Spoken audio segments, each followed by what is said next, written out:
Hello, ladies and gentlemen, and welcome to another Training for Hiking live Q&A. My name is Rowan Smith, and today I'm answering your questions around training for hiking.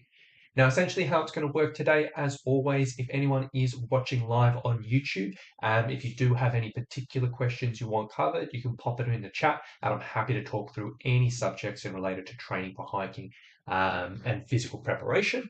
On top of that, I've had a few questions sent through to me prior to this, which I want to cover a little bit as well. Now, ongoing, I have previously been doing this simultaneously with a Facebook Live. I've actually decided I'm not going to do Facebook Live anymore. I think it was just not really working. So these are purely going to be streamed through YouTube. So if anyone is wanting to watch in the future, come join the calls and we can check it out. But essentially, what we're talking through today, and the topics that I have prepared, we're going to be talking a little bit about massage tools. We're going to be talking a little bit about nose breathing and how that relates to training for hiking. And we're going to talk a little bit about reviewing hikes, things that may be a little bit harder than they need to be. So the first question, let's talk a little bit about massage tools. And this is a question we got in the community group. And basically the question was, what do you think about using massage guns like Hypervolt for recovery? Has anyone found them useful for easing soreness or staying loose after a hike or a workout? And if you haven't come across these before, a massage gun is literally what it sounds like. You get something that looks like a gun and it basically just hits the muscles really, really, really, really quickly and gives you a nice massage. So essentially, when it comes down to this, the whole topic of massage or soft tissue work or myofascial release or, a bunch of other names and forms that this type of thing has, this type of stuff can be a great tool for hikers. All of this, basically, all it involves is just putting pressure into the muscles, into the tissues of the body over time through the use of a tool, which can be quite nice. Now, this type of stuff, it has a few particular benefits and it has a few things that some people think it's really, really good for and probably doesn't. The main benefits of this type of stuff is number one, it can be really, really useful for hikers just to ease sore muscles, whether you're looking at your training or when you're actually out on the trail. So, obviously, if we have hiked all day, we get to the end of the day, and we're like, oh my gosh, my legs are tired, my legs are sore. That's not a huge amount of fun. Not so much fun when we actually end up going to bed and we end up having these sore muscles and achy things that kind of keep us up at night. Same thing through our training. So this type of stuff, when we're getting a massage, when we're doing soft tissue work, whatever it may be, can just be a nice way just to ease your muscles a little bit, help them feel a bit more comfortable and happy days. Very, very similar benefit is this type of stuff can give temporary relief from pains and discomfort. So not just sore muscles, but if we're talking about joint pain, like knee pain or back pain or foot pain, whatever it may be, this type of stuff can give temporary relief from pain and discomfort, which is really, really important to distinguish. This type of stuff, you can do it and you can give a bit of love to certain areas and you can all of a sudden feel like your pain is a little bit better. But we need to be very, very clear. This type of stuff will typically give you temporary relief, meaning that relief will not last forever. This is not trying to fix the issue or solve your issue. And if it's done in isolation, it's probably not going to solve your issue. Temporary relief from pain is pretty significant and it's very, very useful for people who are in pain. But sometimes people kind of fall into the trap of this where they do something like this with a massage gun or a foam roll or whatever it may be. They're like, oh my gosh, my foot feels way, way, way better. And then that's all they do. But they do it, and then a couple of hours later, they're like, oh my gosh, I'm sore again. So they do it again, they get relief, and they just kind of fall into this trap. And there's nothing wrong with doing it. You just need to be aware in isolation, it probably needs other things to help you overcome your issues. And that's where things like strengthening and other training and other sort of treatments come in. So that's benefit number two. Benefit number three is just in general. Again, it's very, very similar with all of these, but just in general, this type of stuff can help the body relax. Now, when we're talking about recovery in just the most general sense for recovery from training or hiking, realistically, anything you do which will help the body or the mind relax is going to be beneficial for recovery. So this type of stuff, it can be quite relaxing. You can finish it feeling really good, and therefore it can help us sleep a little bit better. It can reduce stress, and it can help our recovery a little bit. And then finally, this type of stuff can help increase short-term increases in range of motion. So range of motion is essentially like flexibility. And essentially, if you are doing this type of stuff, you can temporarily increase your flexibility. Again, when we're looking at like similar to this, it is important to be aware that this is temporary. If you only do this, you'll get at that range of motion for an hour or two, whatever it may be, then you probably will go closer back to normal. Again, some people fall into the trap. They're like, hey, I've got really, really tight areas, so I'm going to do a bunch of rolling. And they just end up in this completely recurring cycle where they spend all this time rolling or all this time doing massage or whatever it may be because they feel like things are improving, but it doesn't really change. So if you are using this for increased range of motion, temporary can be significant as a warm up, or you want to pair this with something else like a stretch or whatever it may be. So there are some particular benefits of this. Now, when we're looking at this whole thing, massage, soft tissue work, myofascial release, there are many, many different ways you can go about it. You can literally go to a massage therapist and you can lie on a table and they can massage you out. Obviously, that's great. Obviously, that's amazing, but costs a bit of money, takes a bit of time, may not be accessible all the time. Obviously, when you're on the trail, not accessible either. On top of that, you could do foam rolling. So everyone's seen foam rollers or anything like that, rolling up and down the muscles. It's very, very, very similar to what you're getting out of massage. Obviously, you don't have someone who can direct into the hard to reach spots or whatever it may be, but foam rolling is a very, very similar thing. Same thing as using a ball or a massage stick. And the massage gun is going to give very, very similar benefits. It's pretty much the same thing. It's just another way of going about it. The specific benefits of these massage guns when it comes to this type of stuff is number one, doesn't really require a huge amount of effort. Now, some hesitation people get from the foam rolling and using a ball or a massage stick is as much as it's kind of gentle, it still can require a bit of effort. You've got to get down on the ground, you've got to reposition certain things, you've got to roll up and down and work through discomfort. Sometimes it's not very comfortable. With a massage gun, you can literally just sit on your couch in front of a TV and you just put it on your muscles. That is a pretty good benefit because you don't really have to think.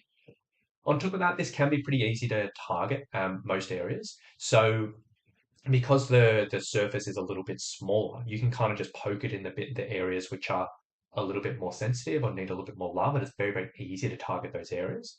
You can do this with a ball, but sometimes it is a little bit awkward to get the right positions and this and that. So this can be good. And on top of that, this can be a little bit more intense because it's literally like a massage gun. It's going back and forth, back and forth, back and forth. You can really, really get into certain areas, which can be quite nice. So when it comes down to this type of stuff, what I typically say is it really just comes down to money. If you're happy to spend the money on these things, like, I think the Hyperbolt brand, you'll spend $100 or $200, whatever it may be. I know there are cheaper ones out on the market. If you're happy to spend the money, they can be useful. You can just keep it at home and use it. It can be quite useful. If not, and if you're like, oh, I'd rather spend my money on something else, just use a foam roller or a ball or whatever it may be. It'll give you very, very similar benefits, pretty much the same benefits. It just requires a little bit more effort. The final thing to sort of say off this is, if you are looking at hiking, obviously you're probably not going to be carrying a massage gun on the trail. So what I typically recommend for hikers is getting like a cork massage ball.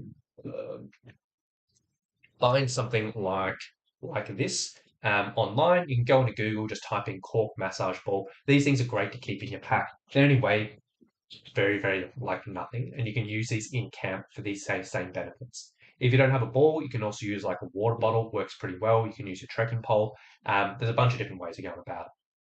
Now, if anyone did want to learn a little bit more about like different ways of going about this, I'll send them through. Sorry, I'll send them through this article here, which talks about muscle releases for hikers, and essentially just gives a few examples of different sort of areas you can work on. Not so much with the massage gun we were talking before, but like how to use a ball for this type of thing, where you can kind of release the calves, how to release like the middle back, which can be quite nice for people with a pack. A nice one for the knees if you do get a like soreness in the insides of the knees or soreness on the outside of the knees. I'll share this article in the chat if anyone wants to check it out. It has a few different ideas, but it'll just maybe uh, help you visualize what I'm talking about a little bit more.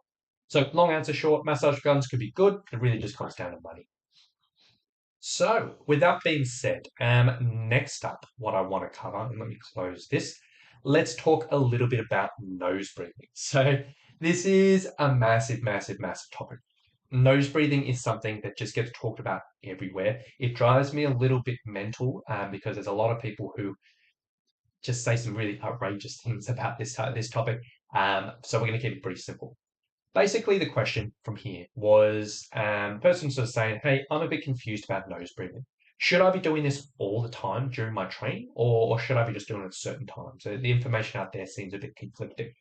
Now, when we're talking about nose breathing is essentially what it sounds like, breathing in and out through your nose. Now, essentially, this can be a good tool to use in your training, and a lot of people, and myself included, will recommend it to use in certain times during your training for certain things.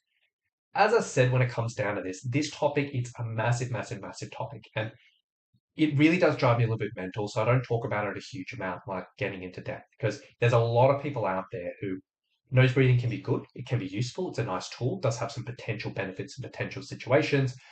But a lot of people out there just get way too wrapped up in it. It almost turns into an ideology, and people just get crazy about it. And they just start talking about nose breathing as this magic pill which will cure all your ails. And I've seen people kind of claim that nose breathing will reduce your risk of chronic disease, that nose breathing will that it will help you lose weight like directly, that nose breathing will help you live longer and stuff like that.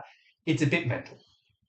The more extreme examples of nose breathing we can kind of throw out. Realistically, when it comes down to this type of stuff, nose breathing can be a useful tool. It is something I recommend a lot of my hikers use in certain situations. But I want to say when it comes down to this, like anything in the in the training world, we don't want to take this to extreme. Most of the more extreme stances on nose breathing, they're people just wrapped up in it. They're people just talking about stuff maybe they don't really understand. People who just like made their identity around this. We can use it in certain situations, benefit in certain situations, but we don't go in extremes.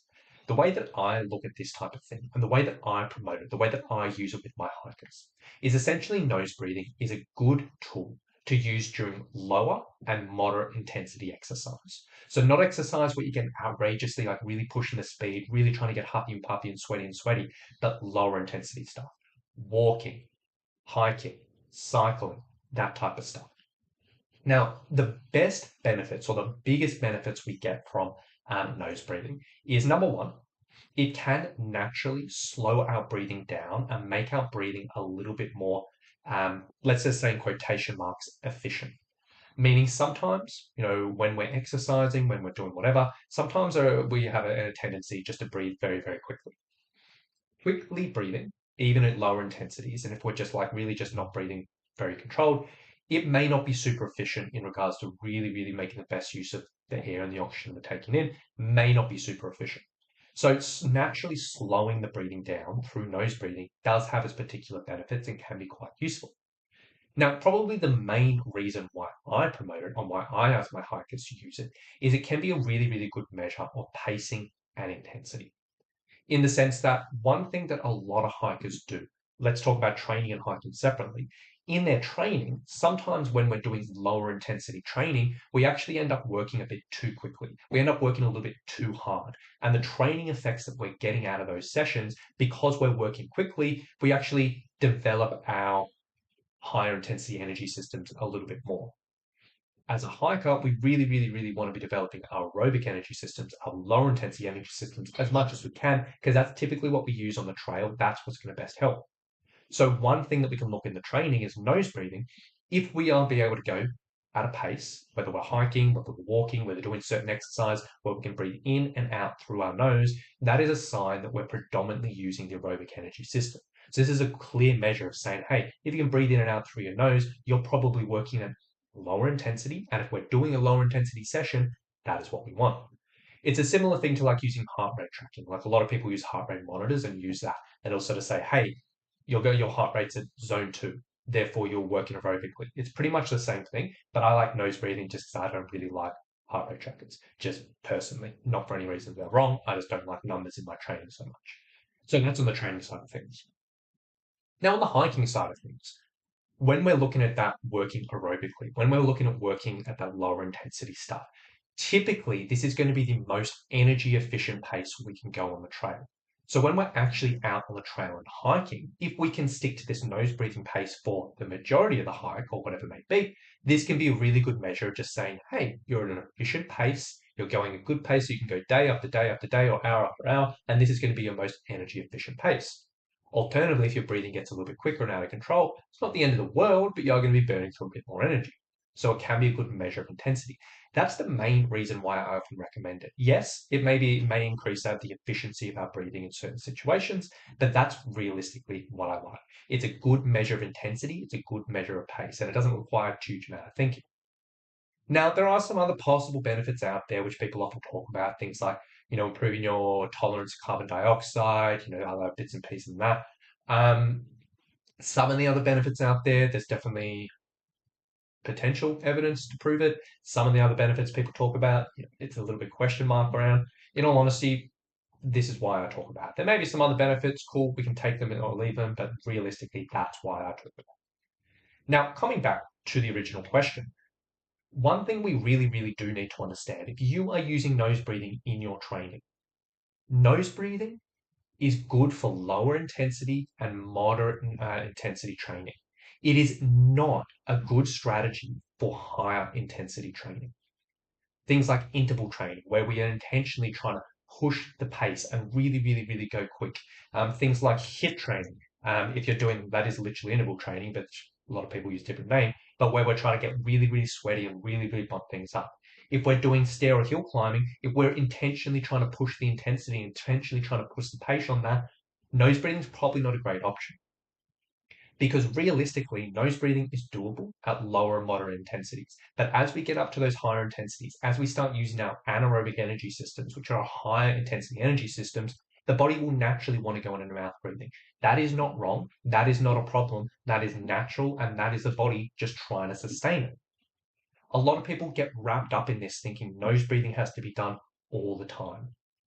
And they'll say if you're breathing out of your mouth at any stage during exercise, you're doing it wrong or you're not breathing efficiently or whatever it may be. But that's just, it doesn't work like that. Nose breathing is very, very beneficial for lower and moderate intensity stuff. But if you're doing the higher intensity stuff, don't worry about it. Just breathe whatever's comfortable. For my hikers, when we're looking at high intensity interval training, we're on a bike or we're pushing things, whatever it may be, it's not something we need to focus on. Yes, there are some people out there, and yes, there is some research out there to say, you know what? If you really, really, really dedicate your training to this, if you dedicate months and months and months at intentionally doing this, you can train yourself to nose breathe at all intensities. You can train yourself to really, really be able to work at those maximal intensities while still maintaining that nose breathing. But I don't know. Like, in all honesty, I see that and I'm like, why? It's sometimes then you're missing the forest for the trees because nose breathing is a tool, but why are you bothering with that in high intensities when it's not really designed for that? Because it takes months and months and months for you to train yourself to work at these intensities. And in all honesty, if you spend months and months and months where you cannot actually push your high intensity training to high intensities, you're just going to compromise your training performance. You're going to spend months of just turning your wheels over that. Yes, you're improving your ability to nose breathe in these higher intensities, but it's not really giving a huge amount of benefits. And I would also argue that the people going down this route, possibly, if you're doing this, you're actually just detraining your ability to work at those higher intensities. All right. For the majority of hikers, not particularly necessary. It is not wrong to mouth breathe at higher intensities. It is absolutely natural. This is kind of how I like to look at it, just wrapping things up. Number one, if you are using nose breathing, stick with it with lower intensity activities, hiking, walking, cycling, whatever it may be. If you are intentionally trying to push it high intensity, if you're doing circuit training or HIIT training or intentionally trying to push things, then don't worry about it. Just breathe whatever feels natural. That's absolutely fine. And then if you are doing a lower intensity activity and you're walking, you're hiking, or whatever it may be, and you notice that, hey, you know what? I was sticking with nose breathing, but it's getting a bit tougher. Maybe I hit an ascent or maybe I'm going a bit quicker and I can't really control this breathing anymore. And it's going from that nose to the mouth. Then in that situation, you may want to manage your pace and reduce your pace down a little bit, pull it back a little bit so you can use that nose breathing as a measure of pacing. And that's typically when you're hiking.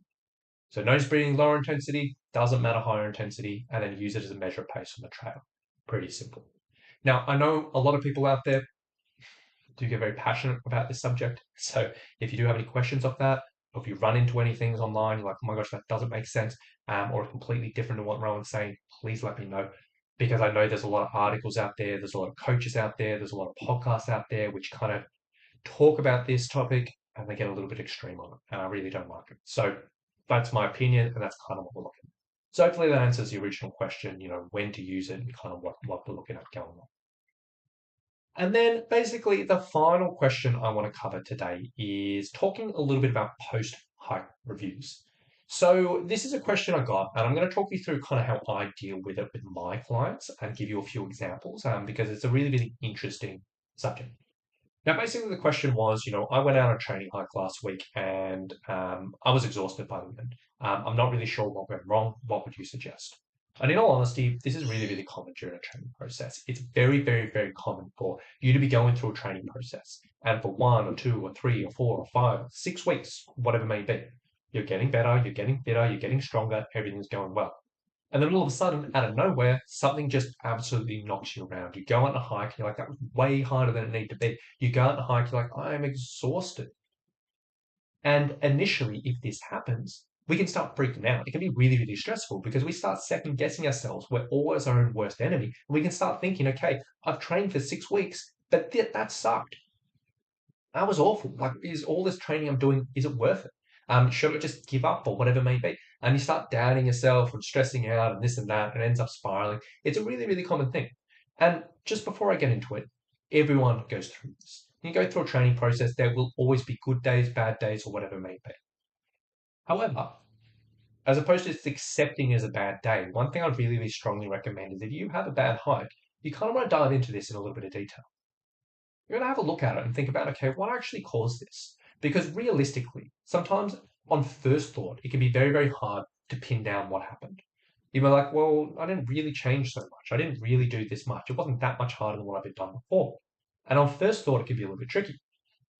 But in the grander scheme of things, there are many, many, many different factors which can contribute to a tough hike.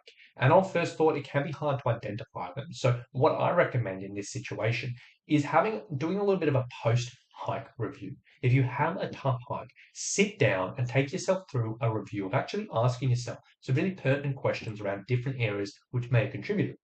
And that way, as you go through a bit of a review and you identify these different areas, you can actually say, you know what, that was fine, that was fine, that was fine. You know what, actually, that wasn't so good. And you know what, that wasn't so good. And maybe those two things together actually ended up being the tough hike. So to give you an example of this, I'm going to talk you through and show you exactly what I do with my clients. And this is something I use when someone literally comes to me and says, hey, I had a tough hike or whatever it may be. And I get them to go through this. Essentially, we have this little thing that's called post-hike review form. And essentially what we get to, sorry if people got blinded with the white screen there, but basically this form is just sitting down and goes through a number of different questions around what can potentially contribute to a hike.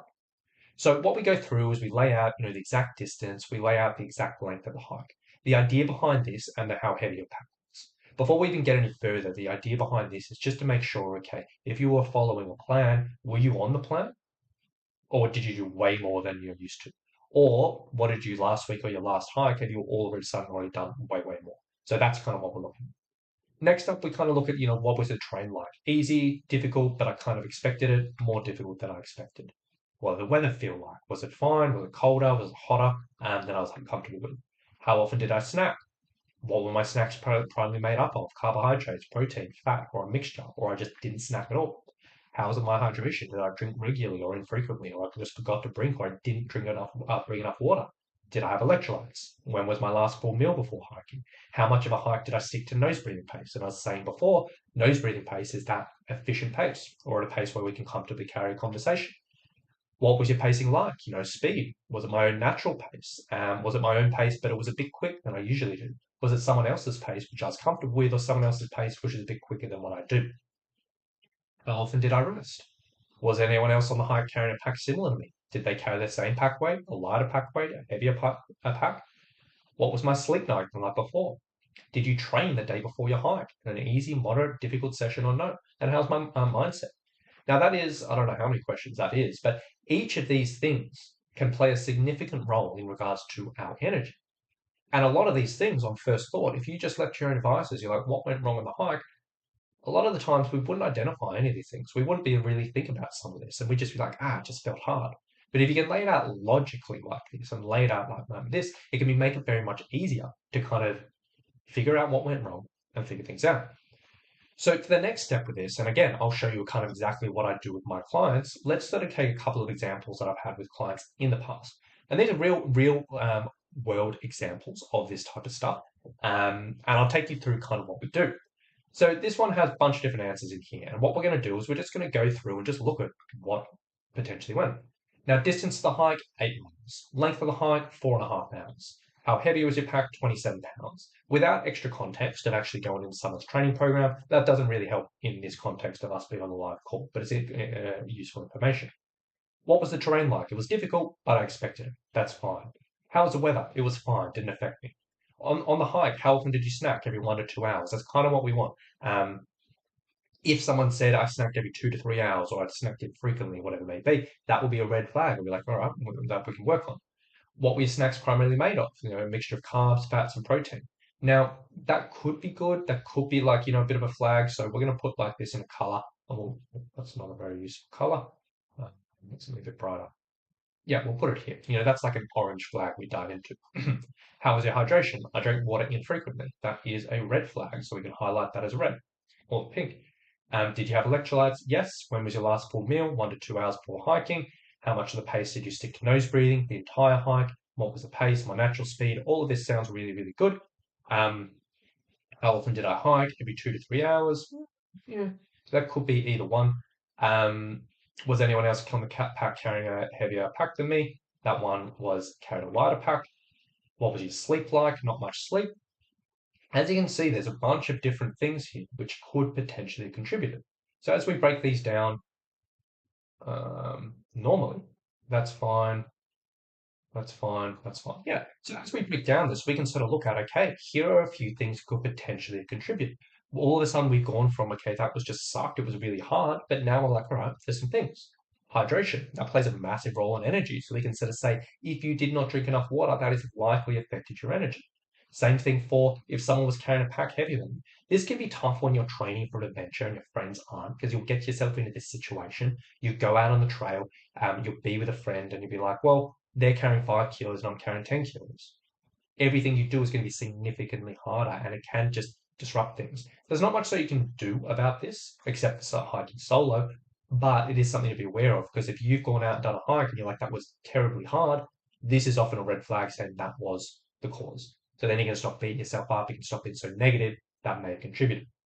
And the other one was, not much sleep and low quality. So we can sort of say, all right, if I'm aware that my sleep was disrupted last time, what can I do to help my sleep in the future? Are there certain things I can do before going to bed which will help me fall asleep a little bit better? Can I turn my phone on airplane mode? Can I do a bit of journaling? Can I have some magnesium or a herbal tea or whatever it may be? And you can see, you can kind of work through these things and say, look, these are things that I can improve on next time. And not only can this help me right now mentally, but further down the line, you can tick off these things and make sure you have the best chance possible. The other stuff here, this was an orange flag because, okay, carbs for our snacks are the most important things. Fats and protein, that's fine if you have a little bit of it, just depends on the ratio. If it was mainly fats and protein and a little bit of carbs, then okay, that's another thing we can change. If it was like half half, you know what, maybe it's okay, but that's an orange thing there. And the same thing here, every 2 to 3 hours on a difficult train, you know what, maybe you could rest a little bit more, rest every couple of hours or every hour and a half, whatever it may be. There's definitely things to look into. So that's example number one. You can kind of see the logic of that. Now, this is another example, another real world example from a client in the past. So let's work through this. Again, these numbers not super, super relevant right now because we don't have the broader context of it all. But what was the trend like? Expected difficult. What did the weather feel like? Hotter, but I expected it. So that's definitely a red flag there. How often did you snack? Didn't snack. Drank water regularly. Electrolytes. Didn't have any electrolytes. And again, we can kind of identify a few things here. When was your last full meal? The night before. Um, how much did you pace? None at all. And you can kind of go from, okay, this is, let's sort of say here, and in the sort of normal situation, someone may come to us and say, "Oh my gosh, my weekend hike sucked. Like I've done all this training, I'm feeling really, really tough. I just don't know what went wrong." And then all of a sudden we can identify, well, it was much hotter than you expected, so that can contribute to your energy. I didn't snack on a 5 hour hike. Well, that's definitely something you can improve on. Did I have electrolytes? Well, on a hot hike, anything over 2 hours, probably want electrolytes. Full meal before hiking, if you're hiking at the crack of dawn, you may not be waking up and having a full breakfast. Maybe you have some toast or something. How much did you pace? And all of a sudden we've gone from, oh my gosh, everything sucks to, you know what, there's 5 things we can do in the future, or 6 things we can do in the future, which will make a significant difference.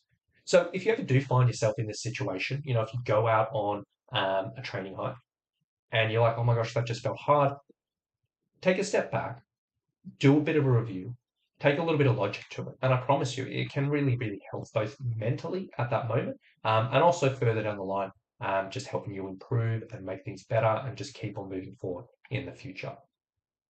So hopefully that makes sense.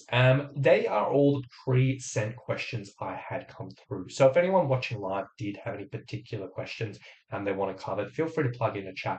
I'm happy to answer. Beg pardon. But if nothing particularly comes through in the next few minutes, we'll be getting pretty close to the end. So if anyone does have any questions, pop them in chat. I'm happy to help for the moment. And then what I might do while we're here is, let's see if I can copy and paste this into the chat and see if it goes through so people can check this out in the future. Might go through okay. No, it's not. If anyone does want access to those questions I sent so you can put together your own review form, just flick me an email, flick me a message. I'm happy to sort it.